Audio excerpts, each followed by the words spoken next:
Welcome, my friends, to another edition of the Heritage Wealth Planning YouTube channel. Hey, I came across this article the other day from U.S. News and World Report that says, what you do if you file Social Security too early.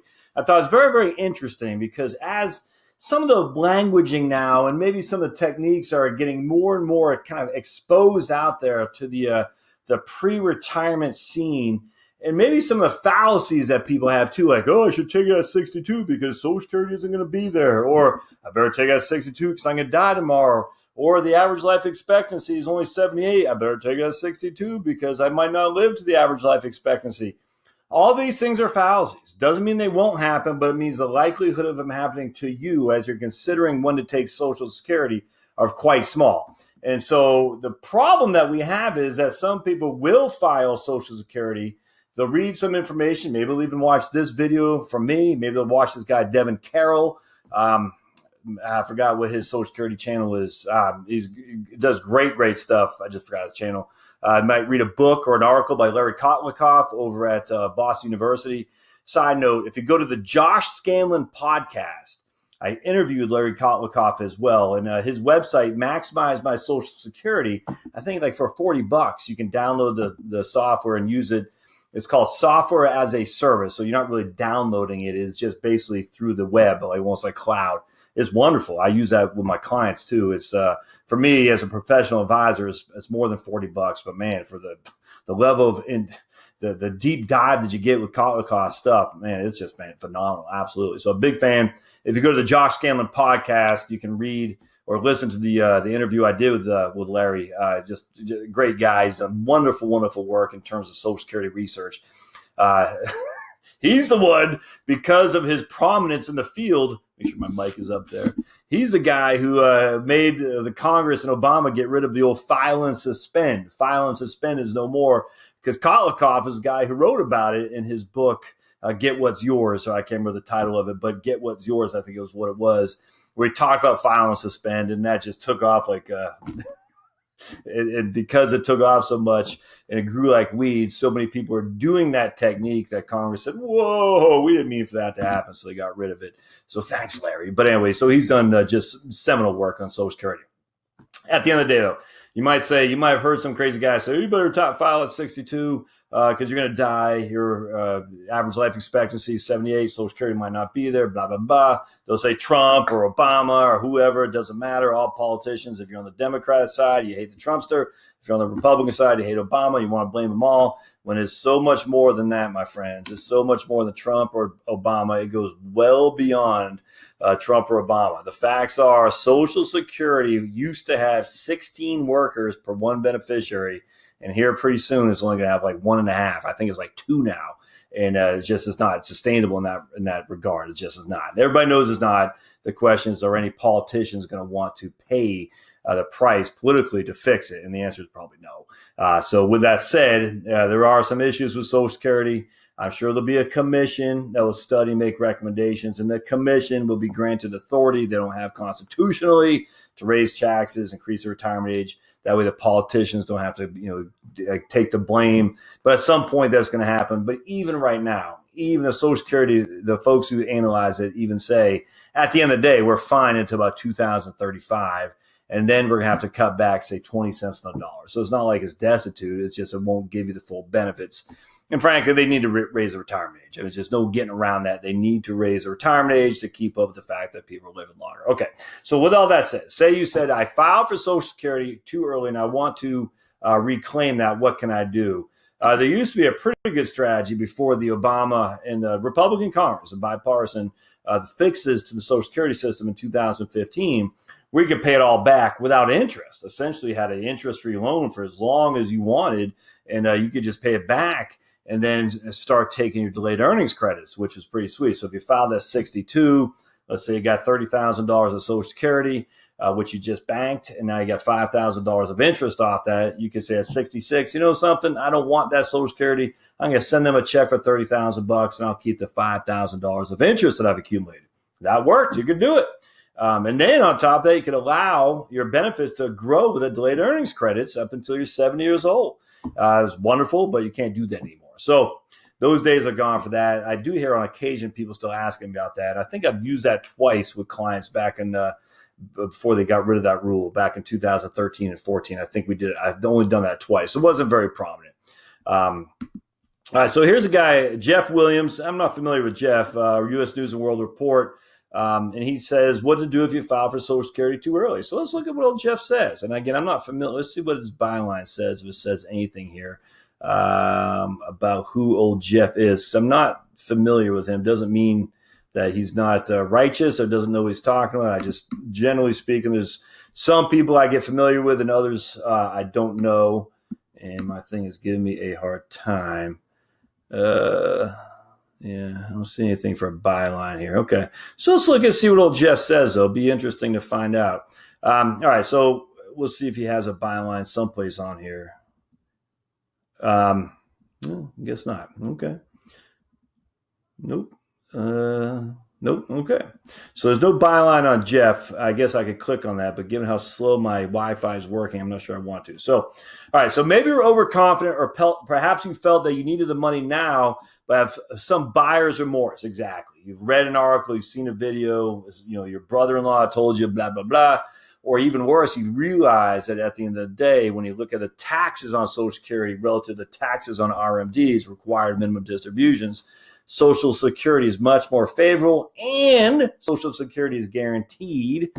So you say, yeah, that sounds better. And Social Security leaves a surviving spouse a significant benefit that your IRAs may not. So you might say to yourself, I need a do-over. It's a common dilemma, according to Kate Stalter, co-owner and senior financial advisor of Better Money Decisions, a financial services company in Albuquerque. Surveys and statistics back her up. Saying the vast majority of people take at 62, which is before the full retirement age. This is 100% correct.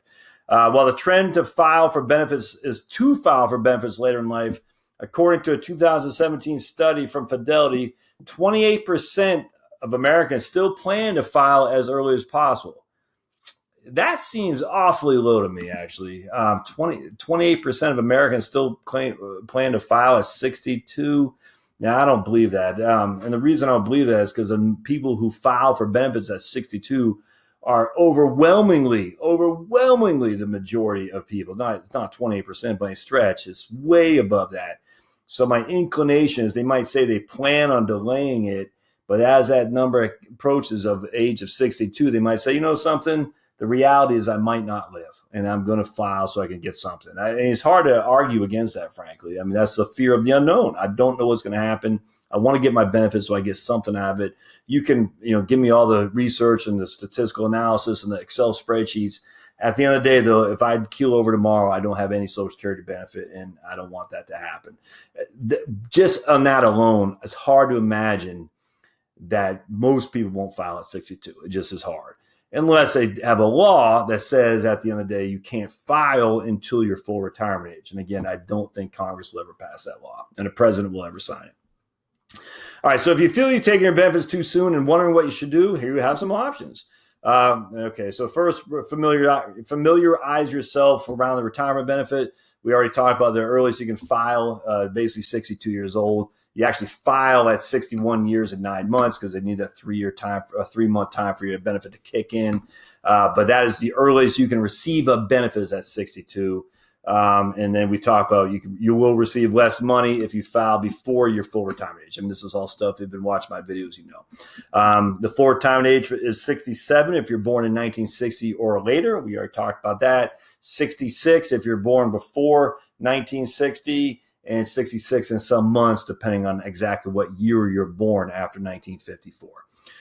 So here, which is what we talked about. Man, we talked about, I've had a couple of people that had given the money back they'd taken on Social Security. It was interest-free. Now, they've accumulated many years of Social Security, and they were able to pay the whole thing back, $30,000. You can still do that as long as the benefits claim has been less than a year, okay? So as long as you've only had the benefit for less than a year, you can give back the amount you've accumulated back to Social Security. And here's what Jeff says. All you have to do is submit in writing that you'd like to withdraw your claim for benefits. Then you go back to not receiving your Social Security and wait until a later period when your benefit payments will be higher.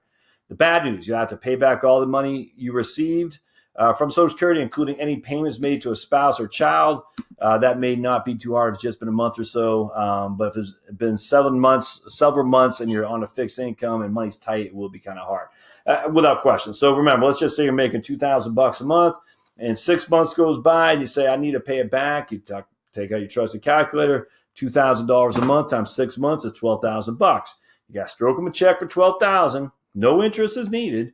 And then you don't get the benefits. Not only are you out that $12,000, but you're going to be going forward, the money that you're receiving on a monthly benefit, because you're saying, I don't want it right now. I want to postpone my benefits essentially and allow my benefit to grow to my full retirement age or more with delayed earnings credits. So it's a winning scenario in the long run, but if money's pretty tight, it's gonna be hard to do that, my friends. All right, let me pause just real quick. I need to start doing this a little bit more. And I keep forgetting. I watched this guy. If you're like YouTube and you're wondering how to do YouTube, there's a guy named Brian G. Johnson that I'm a fan of, and he says make sure you tell people to subscribe. So let's pause. Subscribe. All right. So you see the little subscribe button down there. Make sure you subscribe. Okay, so we got with that. We're going to do that a couple of times. I'm trying to practice my encouragement to get people to subscribe. I usually wait till the end of the video, but if you look at my video metrics, most people watch a pretty good amount of time, which is pleasing to me. Not that many watch to the very end, though, because I do long videos. I get that. But so don't forget to subscribe, my friends. Okay, so back to Jeff's paper here. Suspend your benefits. If you reach your full retirement age but aren't 70 years old, you can contact Social Security and ask they suspend your benefit. At that point, you receive a higher delayed retirement credits, delayed earnings credits, we call it, DRCs, they call it, it's fine.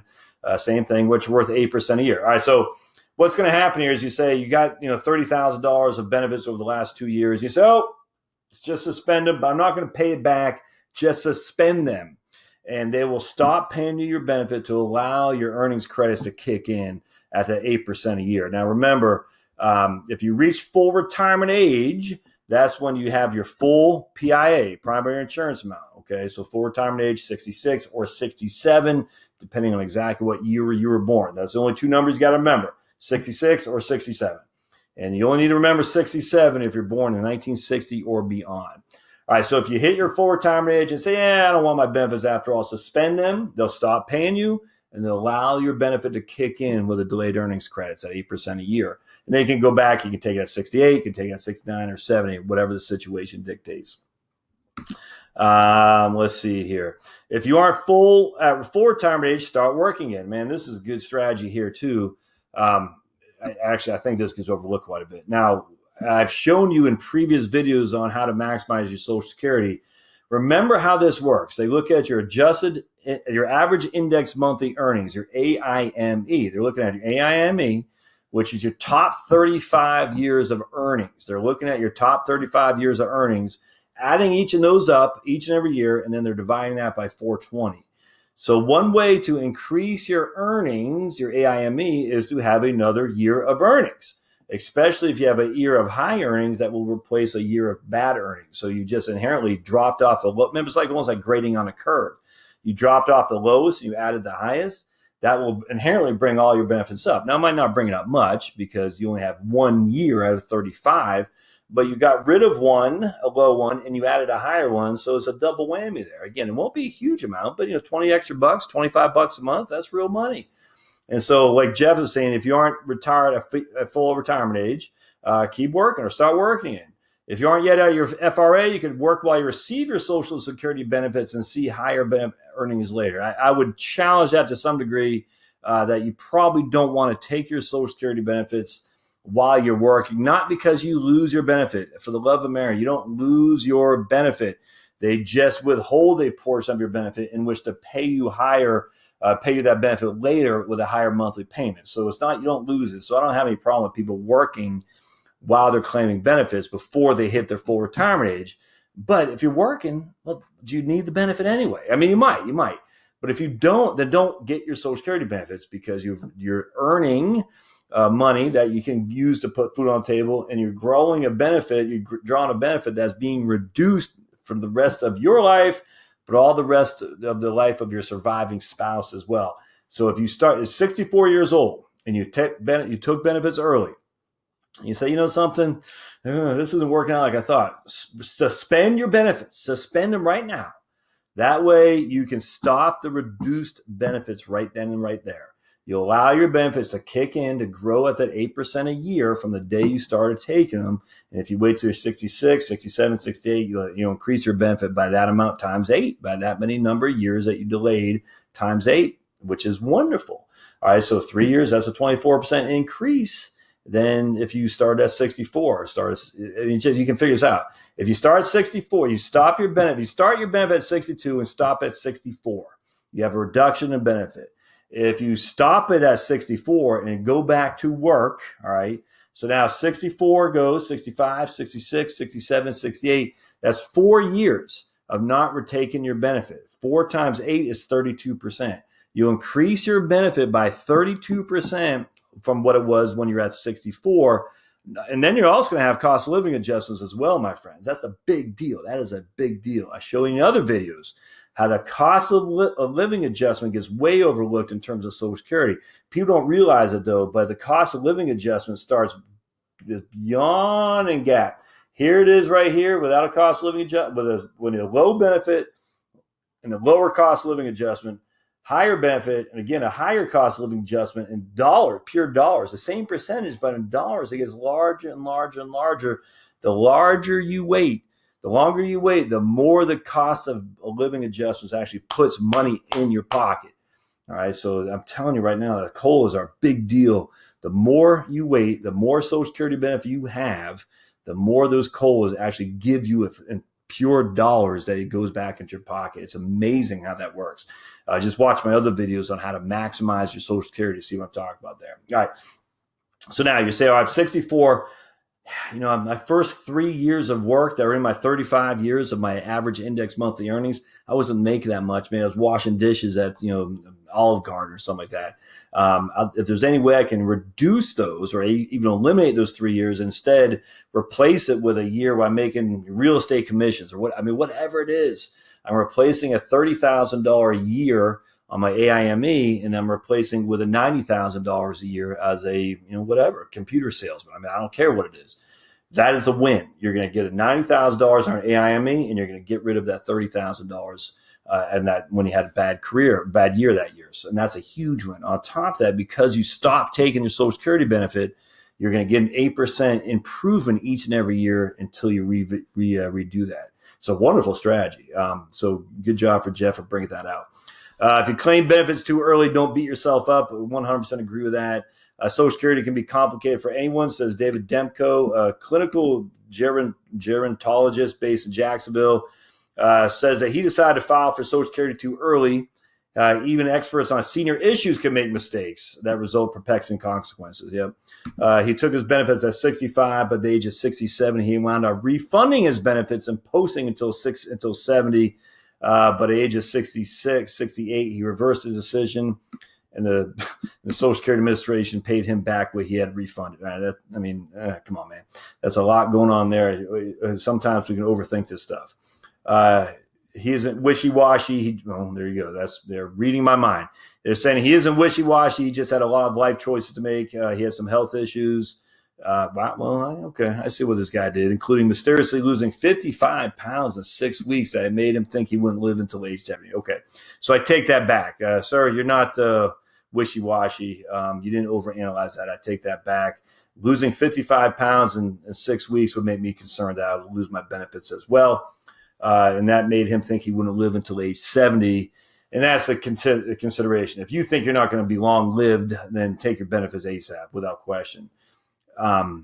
Remember, though, I would say at the end of the day, I don't know if this guy's married or not. There's a second part of this if you are married. What are you going to leave your surviving spouse with? And I'm not going to get in that here, but just keep that in the back of your mind. You might not be long-lived, but that doesn't mean your spouse won't be. And if she's long-lived and you're not, and you took too early, that could really put her up against it. You definitely want to think that through. Don't be afraid to seek advice. Demko says return the money to Social Security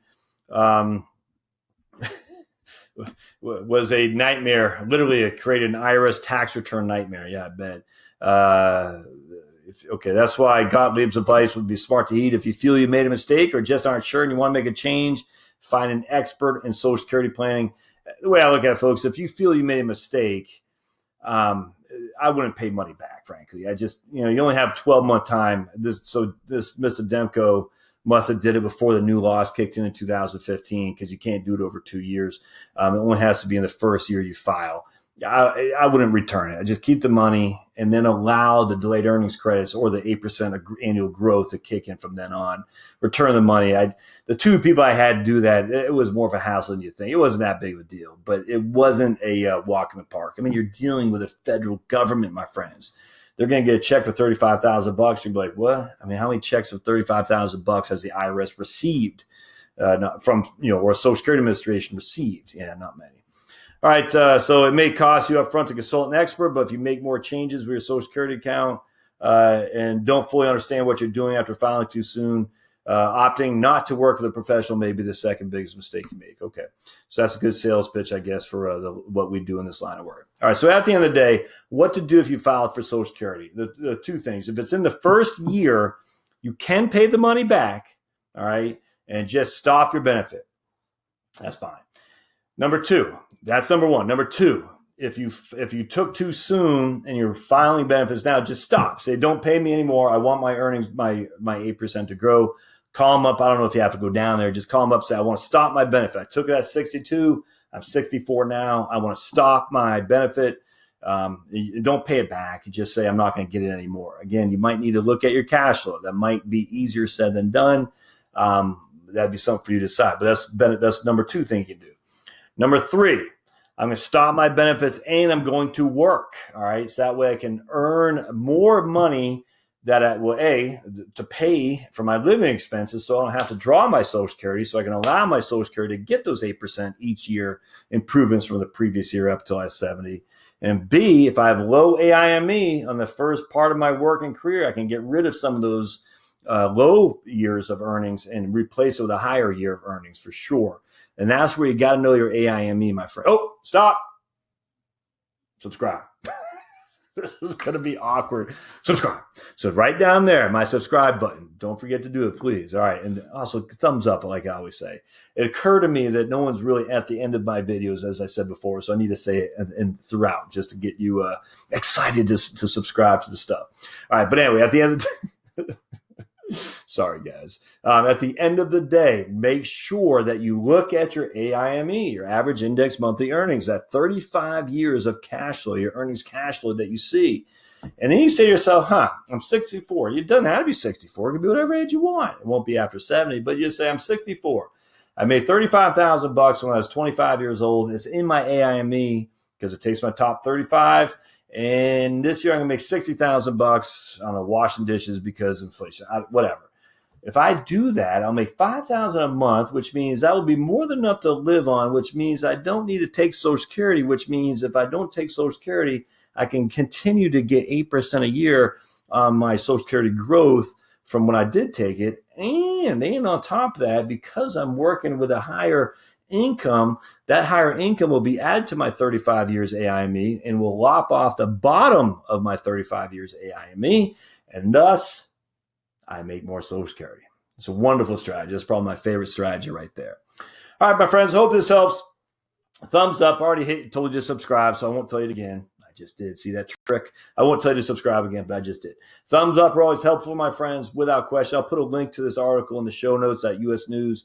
Hopefully, look at it. I think you'll find it pretty interesting for sure. There was no place for comments that I could find. That's too bad, because I would have liked to have seen some of the folks who asked questions on this stuff. And then, but do put your comments below. You have any thoughts or any workings with Social Security Administration? So I interviewed this woman named Liz Hand, who's a financial advisor out in Canton, Ohio, and she's on my podcast, episode 40, I believe, podcast episode 40. And so I interviewed her, and she's gone to the Social Security Administration twice with clients, and she says fine. So the people there, it wasn't like going to the DMV. It's fine. The people there are helpful, knowledgeable. Now, they cannot give you specific advice. They're not tasked to do that, but they can say, based on this is what we're looking at today, this is how you max your benefit today, not future forward looking, just what is the way to max my benefit today. They are tasked to do that, and they do that very well. Now, I always thought they're doing that as under some consideration that they want people to take now as opposed to delaying. I don't think that's the case anymore. I think actually what it is the case, they look at your numbers, they say this is the way you can draw your most amount of benefit today, and they make that recommendation, not even a recommendation, they make that observation, I guess, is the right word. And because that's helpful, but there's more to the story here, and you really need to dive into it. And the first place to do it, my friends, look, for the love of Mary, at your AIME, your average index monthly earnings. Look at it. Look at it. That is what everything is driven off, your AIME. Make sure that puppy is correct. All right. Subscribe, comments. Don't forget to hit the little notification bell down there. And, of course, the thumbs up is always helpful, too. We'll see you next time on the Heritage Wealth Planning YouTube channel. Thanks, guys.